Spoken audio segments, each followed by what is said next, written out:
Welcome to TV Africa News. This is Africa Today. My name is Najima Loima, but first are the headlines. NUP suspends Bigira for others over infights in Busoga. US offers $10 million for mastermind of 2019 Kenya hotel siege.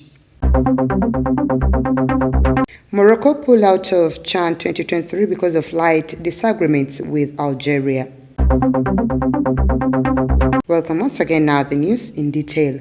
The president of National Unity Platform, Robert Kyagulanyi Ssentamu, alias Bobi Wine, has suspended 4 party leaders in Busoga sub-region for causing divisions within the party. We have more. The suspended include Deputy Secretary for Mobilization Eastern Region Moses Bigirwa, Saul Nsongambi, the active district party chairperson for Jinja City, and the coordinator for Busoga sub-region, Bamululensi. Others are Jamal Agalaki, the acting youth coordinator for Busoga, and Andrew Muwanguzi, the acting head of patriotism. The suspensions have been confirmed in a statement issued on Thursday by the party General Secretary David Rubongoya. The suspended are said to have been behind squabbles, infights and divisions between some of NUP leaders from Busoga sub-region. Such actions, according to Rubongoya, were bringing disrepute to the name of the party, which he says is contrary to the obligations of the members and leaders of the party. The United States announced on Thursday that it was offering a reward of up to $10 million for a man described as the terror mastermind of a bloody hotel attack in Kenya 4 years ago. The United States said that it is seeking information on Mohammed Abdi Aden, describing him as the leader of the Somalia-based Al-Shabaab jihadist group that has carried out several deadly attacks in neighboring Kenya. The Al-Qaeda-affiliated group claimed a responsibility for the January 15th, 2019 siege on the upmarket Dust D2 hotel compound in the Kenyan capital Nairobi that lasted almost 20 hours. At least 21 people lost their lives, including a U.S. citizen, and many more were injured. Kenya said at the time that all the assailants had been eliminated. The U.S. ambassador to Kenya, Meg Whitman, told reporters in Nairobi that Mohammed Abdi Aden, an Al-Shabaab leader, was part of the cell that planned the Dusit D2 hotel attack. The Democratic Republic of Congo accused Rwanda of using refugees for political purposes on Wednesday after its neighbor said it would no longer take in people fleeing violence in Democratic Republic of Congo.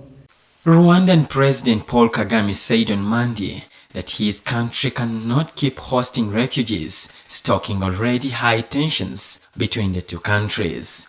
The spokesman for the Congolese government said the remarks by Rwanda's president proved that human rights were of no value to him. He accused Kigali of blackmailing the international community by using refugees for political purposes. Patrick Muyaya said even though President Kagame had attempted to walk back on his remarks on the subject, he had revealed his true intentions. More than 70,000 Congolese have crossed to Rwanda fleeing a conflict between the government and the M23 rebels, which the international community says is supported by Rwanda.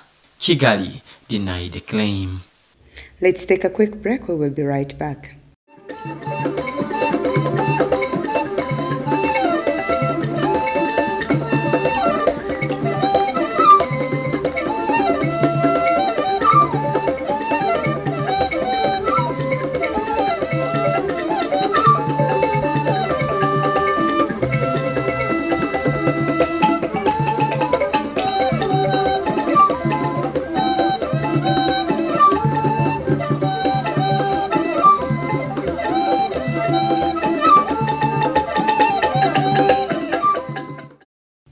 Welcome back. You're still watching TV Africa News, The Right to Know. Human Rights Watch has called on the African Union and sub-regional mechanisms to urgently establish systems to ensure rigorous human rights monitoring and reporting in areas of conflict. Let's take a look. In at least 15 armed conflicts, including in the Democratic Republic of Congo, Cameroon, Ethiopia, Mozambique, Mali, Burkina Faso, and South Sudan, government forces, all non-state armed groups, have been implicated in abuses against civilians, according to the report. According to Mausi Segen, the Africa Director at Human Rights Watch, some of the most egregious human rights violations continue to cascade in the context of conflicts. She added that civilians have continued to bear the brunt of armed conflict, communal violence, political and social unrest, as well as government repression against critical and independent voices in several African countries. In particular, the AU Extraordinary Summit called on the international community to continue to push for accountability for abuses committed in the Tigray region of Ethiopia following the peace agreement reached last November. Nigerians were racing against time on Wednesday as the final deadline for the collection of their permanent voters card edged closer ahead of the presidential and National Assembly elections. The PVC acts as identification to vote in the upcoming general elections. Nigeria's electoral body, the Independent National Electoral Commission, released a window in December for the last phase of collection of the cards before the elections. The INEC said there was a surge of young Nigerians seeking to register for their voter cards ahead of the elections. It also issued a statement saying that this round of PVC collections would end on January 22nd and eligible voters without their cards would not be allowed to vote in the upcoming poll. In December, electoral officials expressed concerns about millions of uncollected voter cards across the country. The INEC had reported that over 6 million Nigerians were yet to receive their cards. Moving on, Guinea-Bissau President Umaro Sissoco Embalo, current president of the Economic Community of West African State, visited Ouagadougou on Wednesday in a bid to offer his support to Burkina Faso in the face of jihadist violence. Mr. Embalo met with Captain Ibrahim Traoré, the transitional president who took power on September 30th, 2022 in a coup, the second in 8 months in Burkina. According to a statement from the presidency of Burkina Faso, at the end of the meeting, the current president of ECOWAS, who was reassured of the good conduct of the transition, reaffirmed the availability of the West African organization to support and accompany Burkina Faso in the fight against terrorism. The text added that Mr. Embalo stressed the need to continue discussions with the heads of state of ECOWAS and also with the various partners to provide support as soon as possible to our country, which is facing security and humanitarian challenges. Burkina Faso has faced increasing attacks by jihadist groups linked to Al-Qaeda and the Islamic State since 2015, which have left thousands dead and at least 2 million displaced, and all partly responsible for 2 military coups in 2022. Let's once again take a quick break. We will be right back.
Welcome back. You're still watching TV Africa News, the right to know. In our business news today, the value of Egypt's currency plummeted to a record low against the US dollar on Wednesday as the country continues to battle surging inflation.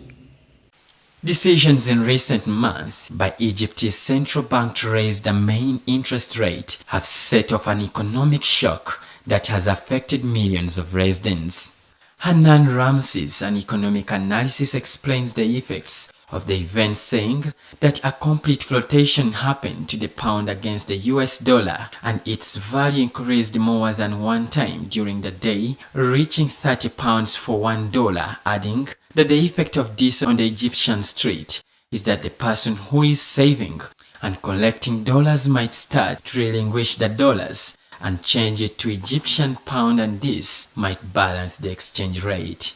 The methods were meant to fight increasing prices and meet the requirements of the International Monetary Fund for a bailout loan amid shortage of foreign currency. Last month, the central bank announced that it aims to bring down inflation to about 7% by the fourth quarter of 2024, though it wasn't clear how that would happen amid the current trends. The high inflation has inflicted heavy burdens on consumers, especially lower-income households. Nearly 30% of Egyptians live in poverty, according to official figures.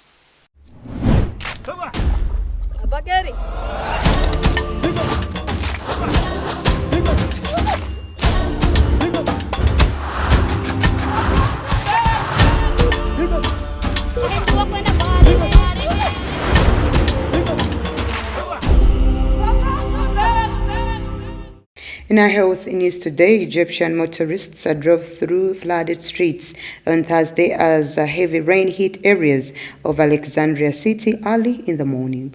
The city's sewage company deployed pumping vehicles and workers were opening drains across the city in an attempt to lower the water levels. More rain is expected in the coming days, with the weather due to clear up by next Tuesday.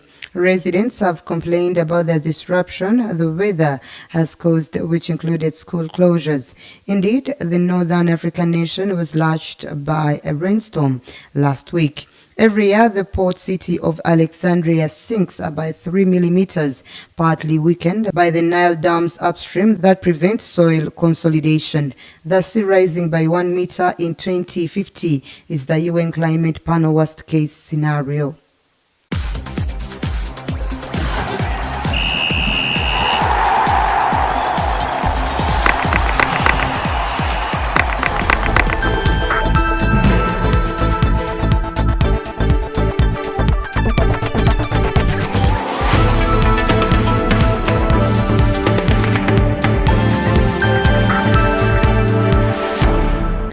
In our sports news today, Morocco will not defend their African Nations Championship title after withdrawing from the 2023 tournament that starts on Friday. The North Africans are likely to face sanctions from CAF following their late withdrawal.